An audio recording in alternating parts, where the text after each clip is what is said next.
ලකුණු ඇවරේජ් මට්ටමේ විෂයන් 3කට තියෙන වැඩ ගොඩ ගැහිලා තියෙන ළමෙක් හොඳ රිසල්ට් එකක් ගන්න මේ ටිකේ කොහොමද වැඩ ටික කරන්න ඕනේ. ඔකද හැමදාම අහනවනේ ඔක. ඉස්සෙල්ලා අර ඔක කියලා දින ඔක ඔය ටික ඔළුවේ තියාගෙන ඉන්නකොට තමයි වැඩ කරන්න බැරි. විෂයන් 3 මාර කරන්න තියෙන දේවල් ටික ලියා ගන්න පොතක. ප්‍රශ්නේ හරියට අඳුරගත්තම ප්‍රශ්නෙන් භාගයක් ඉවරයි. ඒක තේරුම් ගන්න.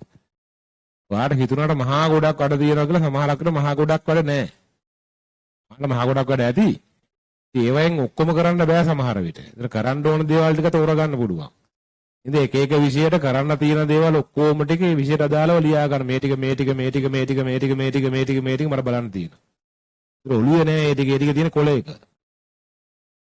ඊට පස්සේ බලන්න ඒකේ තියෙන වඩාත්ම වැදගත් දේවල්. සමහරක් ඒවා ඔයාට කරන්න ඕන කියලා හිතුවට එහෙම කරන්න ඕනේ නෑ. ඔයා දන්නවා. ඒවා බලන්න දෙයක් නෑ. ඊට වඩා තියෙන මුකුත් දන්නේ නැති ඒවා. ඒතරේ ප්‍රමුඛතාවයන් අනුව ඒ ටික බලන්න. ඔළුවේ ඔක තියාගෙන හිටියම අමාරුයි. ඒතර වැඩක් කරගන්න බෑ. ඉතින් ඔළුවේ තියෙන ඒවා යන්න එළියට. ඒ එළියෙන් තියාගන්න. දුව නිරවුල් තියාගන්න.